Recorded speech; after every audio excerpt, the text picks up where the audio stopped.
Arenemine ja moderniseerimine oli nõukogude ajal tähtsal kohal.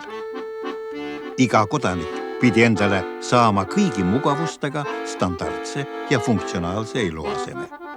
Tänu sellele oli kõigil ligipääs vajalikele ehitusmaterjalidele ning tehnoloogiatele, mille abil oli võimalik oma kodu kaasajastada. Käesolevas osas tutvustame teile, kuidas tehti remonti, kasutades selleks kõige tavapärasemaid materjale.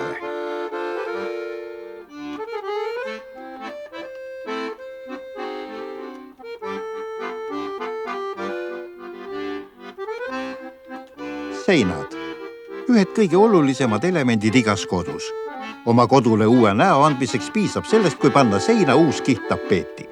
Selleks pole vaja muud kui tapeediliimi, vanu ajalehti ja teile meelepärase mustriga tapeeti. Alustame liimist.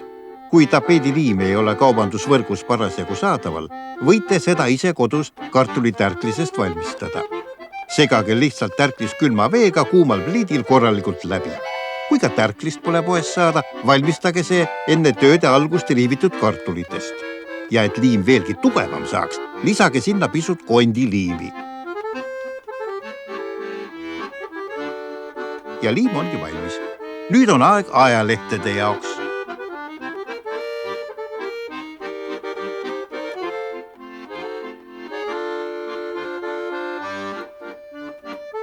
Enne tapeedi seina panemist on tarvis seinad kenasti siledaks teha ja just selleks sobivad kõige paremini vanad ajalehed.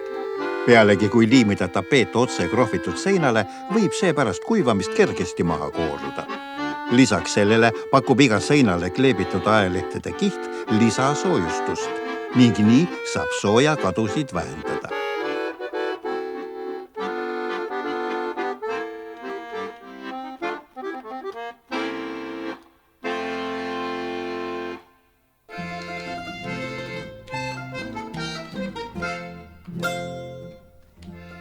Tapeeti saab kasutada ka muul otstarbel. Näiteks selleks, et peita ära mitte kasutatav uks. Paigutage ukse peale lihtsalt kiht tapeeti ning see saab täielikult varjatud. Siiski, enne tapeetimist võib olla vajalik ukse auk seinaga samale tasapinnale tuua. Selleks sobivad plangud, kuid kasutada võib isegi pappi. Tasanda ukse ava pahtli ja ajalehtedega ning alles seejärel paigalda tapeet. Enne ukse peitmist tasuks vajalikud elektrijuhtmed teisele poole seina viia. Ukselingi eemaldamisel tekib just selleks sobilik avaus.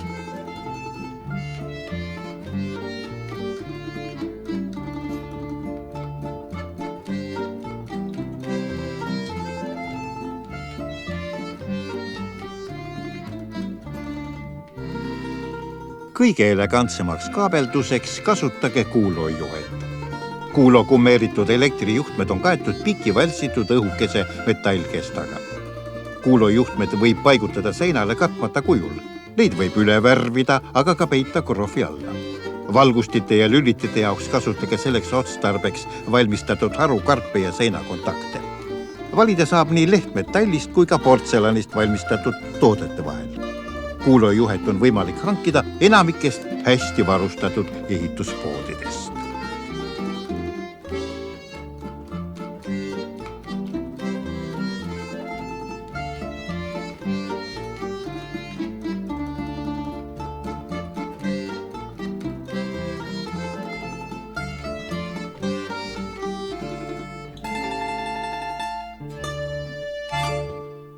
Kui soovite oma kodu muuta soojapidavamaks, lisage tapeedi alla soojustusplaadid. Need võib paigutada otse vana tapeedi peale. Mida rohkem kihte, seda paremini sein sooja peab. Soojustusplaatide paigaldamisel kasutage suure peaga naelu. Oluline on, et naelapea ei vajuks läbi plaadi pehme materjali. Juhul, kui selliseid naelu käepärast pole, lõigake vanadest pappkaustadest väikesed neljakandilised tükid ning kasutage neid naelapeade laiendamiseks. Kui remondite palkmaja, tuleb enne soojustamist palgi vahed täita takuga. Kui seda materjali pole käepärast, suruge palkide vahele sammal. Sobivad ka vanad kaltsud ja nartsud, isegi vana aluspesu.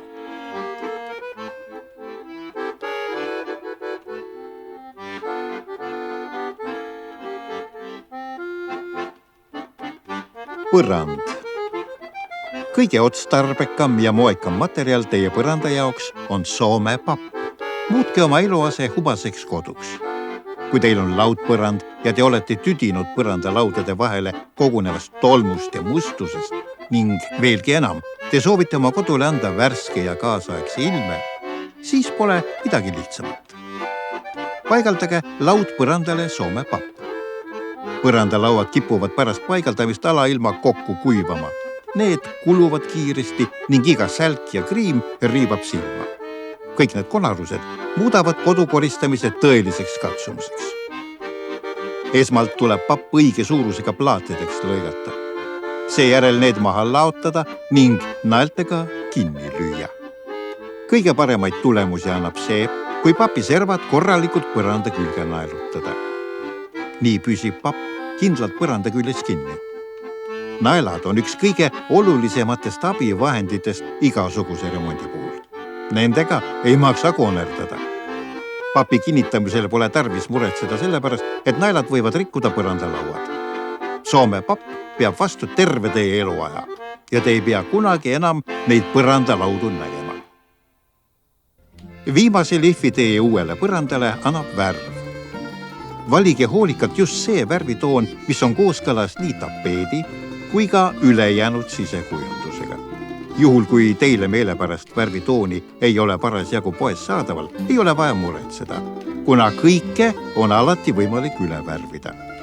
Sel viisil püsib ka teie kodul pidevalt värske ja uus ilme. Värvida tasub ka uksi, uksepiitu, korstnajalgu, sooja müüre. Põhimõtteliselt kõike, mis teie kodus leidub. Õlivärvid on väga vastupidavad ega kipu niisama lihtsasti maha kooruma. Enne ahju ülevärvimist tasub esmalt see katta oksooli või mõne muu värnitsaga. Oksool imbub ahjupottidesse, tekitades suurepärase aluspinna õlivärvi peale kandmiseks. Nii saab päris kindel olla, et värv ei tule kunagi maha. Te võite oma ahjuga igal ajal uuesti üle värvida.